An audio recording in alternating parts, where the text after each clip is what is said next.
प्रिय विद्यार्थियों, हम चर्चा कर रहे हैं मुगल वंश की स्थापना पर और किस तरह भारत में मुगल साम्राज्य स्थापित हुआ।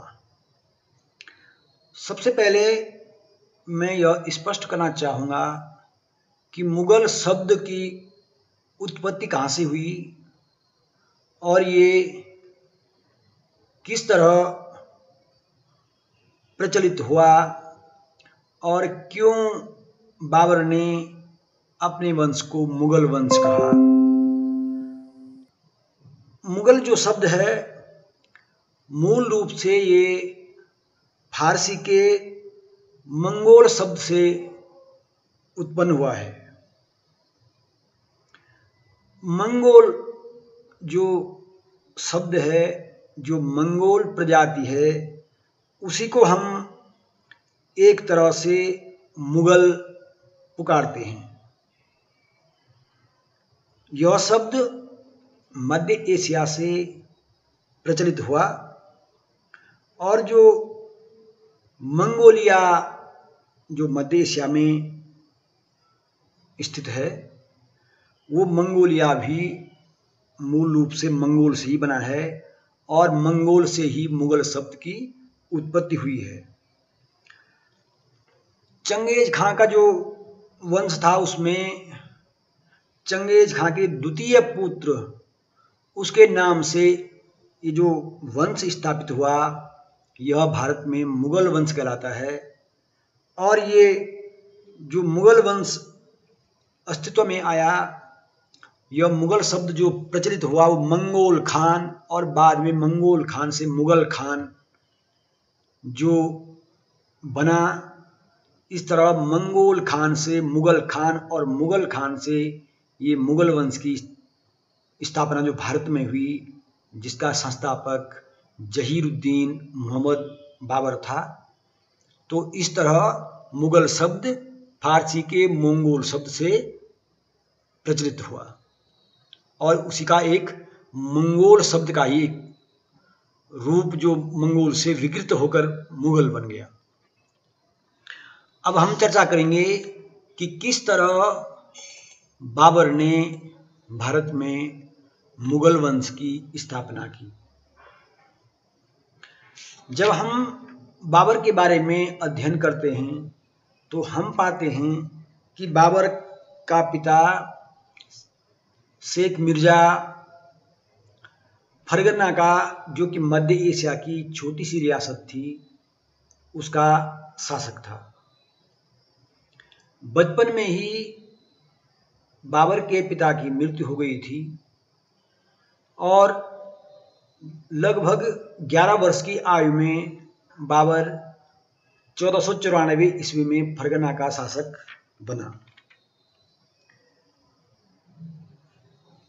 जब बाबर फरगना का शासक बना तो हमें यह ज्ञात होना चाहिए या हमें ज्ञात होगा कि बाबर अपनी माँ की ओर से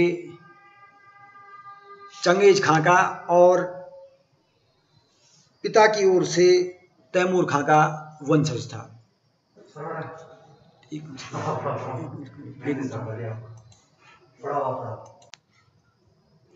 तो मैं कह रहा था कि बाबर माँ की ओर से चंगेज खां का वंशज तथा पिता की ओर से तैमूर का वंशज था और तैमूर का वंशज होने के नाते बाबर समरकंद पर अपना अधिकार समझता था। इसलिए बाबर ने बार बार समरकंद को जीतने का प्रयास किया, परंतु वह असफल रहा। प्रथम प्रयास बाबर ने 1497 ईस्वी में किया, परंतु असफल रहा। फिर उसने 1503 ईस्वी में प्रयास किया और इस बार भी वह असफल रहा। फिर इस बीच उसने काबुल पर आक्रमण करने का मन बनाया और 1504 ईस्वी में उसने काबुल पर अधिकार किया। बाबर जब काबुल पर शासन कर रहा था तो तब भी उसने समरकंद पर आक्रमण करने का प्रयास किया और एक बार तो वह समरकंद पर अधिकार करने में सफल रहा, परंतु यह सफलता उसे कुछ समय तक ही उपलब्ध रही और पुनः उसे समरकंद से हाथ धोना पड़ा और बाबर पुनः काबुल लौट आया। जब बाबर काबुल पर शासन कर रहा था तो उसने उस समय किस तरह तैमूर ने भारत पर आक्रमण किया और यहाँ से अपार धन संपदा लूटी, यह विवरण उसने एक वृद्ध महिला से सुना। इससे उसकी इच्छा भारत पर आक्रमण करने की हुई और यहाँ की अपार धन दौलत की चर्चा उसके लिए एक जिज्ञासा का कारण बनी। संयोग से उस समय जो दिल्ली में इब्राहिम लोदी शासन कर रहा था तो उससे नाराज दौलत खां तथा स्वयं इब्राहिम लोदी के चाचा आलम खां ने भी बाबर को भारत पर आक्रमण करने के लिए उकसाया। इनका मानना था कि अर्थात दौलत खान लोदी और आलम खां का मानना ये था कि बाबर भारत पे आक्रमण करेगा और लूट पाट करके वापस चला जाएगा और इस तरह इब्राहिम लोदी कमजोर हो जाएगा या युद्ध में मारा जाएगा और उसके पश्चात वो दिल्ली पर अपना अधिकार कर सकेंगे। इस उद्देश्य से इन्होंने बाबर को भारत पर आक्रमण करने के लिए आमंत्रित किया। वैसे भी बाबर अपना साम्राज्य विस्तार और धन लूटपाट की इच्छा से उसने पानीपत के प्रथम युद्ध से पूर्व भी 4 बार भारत पर आक्रमण किया था। बाबर का प्रथम आक्रमण 1519 ईस्वी में बालोर पर हुआ। फिर द्वितीय आक्रमण 1519 में ही पुनः बालोर पर हुआ, क्योंकि वहां भेरी के कुछ विद्रोहियों ने विद्रोह कर दिया था। तो इस विद्रोह का दमन करने के लिए बाबर ने भेरी पर आक्रमण किया। फिर 1520 ईस्वी में भेरी के विद्रोहियों को दंड देने के लिए उसने पुनः आक्रमण किया और चौथा आक्रमण हुआ 1524 ईस्वी में, जब बाबर ने लाहौर पर अधिकार कर लिया। दौलत खान लोदी का अनुमान था कि बाबर आक्रमण करके और धन लूट पाट के वापस चला जाएगा, परंतु जब लाहौर पर बाबर ने अधिकार कर लिया तो दौलत खान सशंकित हो गया और उसकी यह शंका अगले वर्ष 1525 में सही साबित हुई, जब 1525 में बाबर ने पंजाब में दीपालपुर आदि पर अधिकार करके उस पर भी अपना आक्रमण करके अपना अधिकार कर दिया और इस तरह दौलत खां को बाबर के हाथों पराजित होना पड़ा और पंजाब पर बाबर का अधिकार हो गया। अगले वर्ष बाबर ने पुनः सैनिक तैयारी की और वह दिल्ली पर आक्रमण करने के लिए आगे बढ़ा। इस तरह दिल्ली और आगरा पर अधिकार करने के उद्देश्य से बाबर और इब्राहिम लोदी के बीच युद्ध हुआ, जिसे हम पानीपत के प्रथम युद्ध के नाम से जानते हैं। और 21 अप्रैल 1526 ईस्वी को बाबर और इब्राहिम लोदी के बीच भीषण युद्ध हुआ और इस युद्ध में अंततः इब्राहिम लोदी की हार हुई और बाबर को विजय प्राप्त हुई। इस तरह बाबर का दिल्ली और आगरा पर अधिकार हो गया और दिल्ली सल्तनत का पतन हो गया। पानीपत के प्रथम युद्ध में बाबर को जो विजय प्राप्त हुई, यद्यपि इसमें ऐसा नहीं था कि इब्राहिम की लोदी अत्यंत कमजोर थी, बल्कि बाबर के रणनीतिक कौशल ने और उसके तोपों के प्रयोग ने इस युद्ध में बाबर को विजय दिलाई। बाबर की जो तुलगुमा जो युद्ध की पद्धति थी, उस पद्धति के अंतर्गत बाबर ने अपनी व्यूह रचना इस प्रकार की कि उसकी सेना के दोनों पार्श्व युद्ध करते रहे और तोपों के प्रहार ने इब्राहिम लोदी की सेना के पांव उखाड़ दिए और अंततः इब्राहिम लोदी की हार हुई। इस तरह भारत में तोप खाने का युद्धों में प्रयोग आरंभ हुआ। बाबर ने दिल्ली और आगरा पर अधिकार कर दिया और बादशाह की उपाधि धारण की, अर्थात पादशाह की उपाधि धारण की। और इस तरह बाबर ने इस्लामी जगत में एक स्वतंत्र शासन का मार्ग प्रशस्त किया। अगले वर्ष बाबर को तत्कालीन राजपूतों में श्रेष्ठ शासक राणा संग्राम सिंह से युद्ध करना पड़ा और इस युद्ध में भी तोपों के कारण और बाबर की कुशल युद्ध नीति के कारण बाबर को विजय मिली। यह युद्ध खानवा के मैदान में लड़ा गया और 1527 में राणा संग्राम सिंह और बाबर के बीच यह भीषण युद्ध हुआ, जिसमें राणा संग्राम सिंह, जिसे हम इतिहास में राणा सांगा के नाम से भी जानते हैं, अंततः राणा सांगा की पराजय हुई।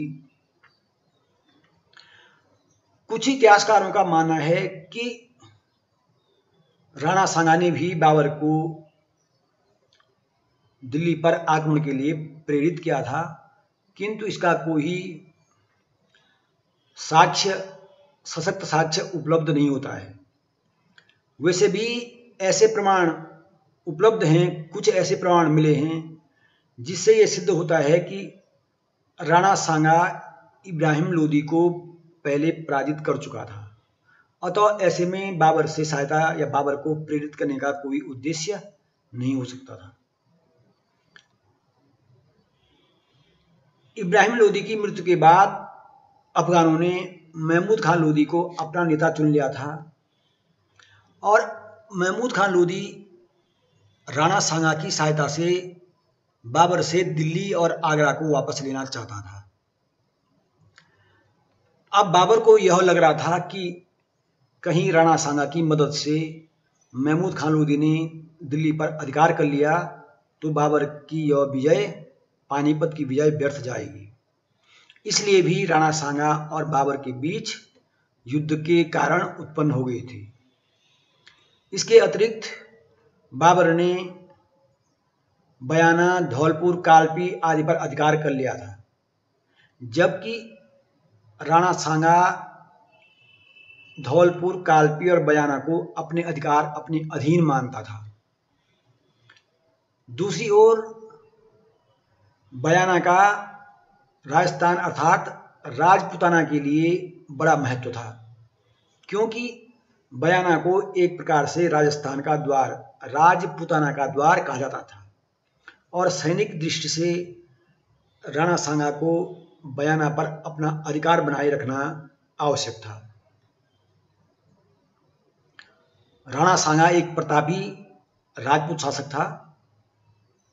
वह मेवाड़ का तत्कालीन शासक था तथा राणा सांगा ने इससे पूर्व गुजरात, मालवा आदि के सुल्तानों को पराजित कर दिया था। राणा सांगा की सेना इतनी शक्तिशाली थी कि उसकी वीरता की कहानी सुनकर के बाबर के सैनिक हतोत्साहित हो गए थे। बाबर ने जब अपने सैनिकों की हताशा देखी तो बाबर ने उन्हें फिर जिहाद के नाम पर प्रोत्साहित किया। बाबर ने जिहाद का नारा दिया। स्वयं उसने मदिरा, पान आदि का त्याग करने का प्रण लिया और अपने सैनिकों को जिहाद के लिए प्रेरित किया। इस तरह बाबर ने जब अपने सैनिकों को युद्ध के लिए प्रेरित किया, उसने शराब के प्याले तोड़ दिए, जिहाद का नारा दिया और इस तरह प्रेरित करके उसने राणा सांगा के विरुद्ध अपनी सेना को तैयार किया और यह खानवा नामक स्थान पर युद्ध हुआ। इस युद्ध में भी बाबर की तोपों ने महत्वपूर्ण भूमिका निभाई और अंततः एक तीर राणा सांगा की आंख में लग गया, जिससे वह घायल हो गया और ऐसी स्थिति में राजपूत सेना में भगदड़ मच गई और तोपों के प्रयोग से बाबर को खानवा के युद्ध में विजय मिली। इस तरह भारत में राजपूत शक्ति को एक बड़ा आघात इससे लगा। खानवा के युद्ध में चंदेरी के शासक मेदिनी राय ने भी राणा सांगा का साथ दिया था। अतः बाबर जो है मेदिनी राय को भी समाप्त करना चाहता था, क्योंकि मेदिनी राय ने राणा सांगा का साथ दिया था तथा दूसरा अब राजपूत जो शासक थे, जो राजपूत वर्ग था, वह मेदिनी राय के नेतृत्व में संगठित हो रहा था। इसलिए बाबर ने राजपूतों की शक्ति को पूर्णतया नष्ट करने के उद्देश्य से 1528 ईस्वी में चंदेरी पर आक्रमण किया और इस युद्ध में अंततः मेदिनी राय पराजित हुआ। इस तरह बाबर ने चंदेरी पर भी विजय प्राप्त की।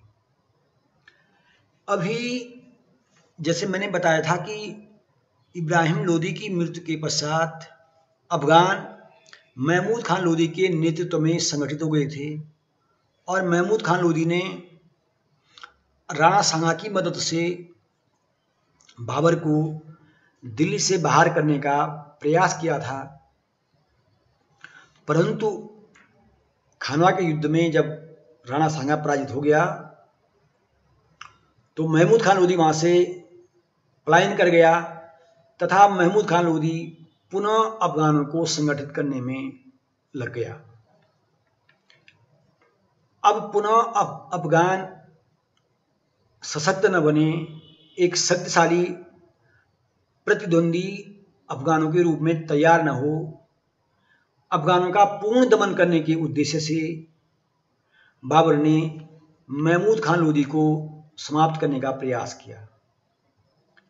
अतः महमूद खान लोदी और बाबर के बीच घाघरा नदी के किनारे 1529 में एक युद्ध लड़ा गया, जिसे हम इतिहास में घाघरा के युद्ध के नाम से जानते हैं। और इस युद्ध में अंततः महमूद लोदी पराजित हुआ और इस तरह जो अफगान दिल्ली पर पुनः अधिकार करने का सपना देख रहे थे, उस वर्ग को एक बड़ा धक्का लगा और एक प्रकार से कुछ वर्षों के लिए अफगानों का पतन हो गया। बाद के वर्षों में हम देखते हैं कि शेर खां, जो कि शेरशाह सूरी के नाम से दिल्ली का बादशाह बना, शेरशाह के नेतृत्व में जरूर अफगान शक्ति पुनः चरम पर पहुंची और शेरशाह ने दिल्ली पर अपना अधिकार बाद में हम देखते हैं किया था। परंतु घाघरा के युद्ध में यहाँ बाबर ने अफगानों को पराजित कर दिया। परंतु बाबर अपने इन विजयों का आनंद अधिक दिन तक नहीं ले सका। निरंतर युद्धों के कारण उसका शरीर बीमार होने लगा तथा कुछ इतिहासकार मानते हैं कि इब्राहिम लोदी की मां के द्वारा दिए गए विष या अन्य कारणों से बाबर बीमार हो गया तथा अंततः 26 दिसंबर 1530 को आगरा में उसकी मृत्यु हो गई।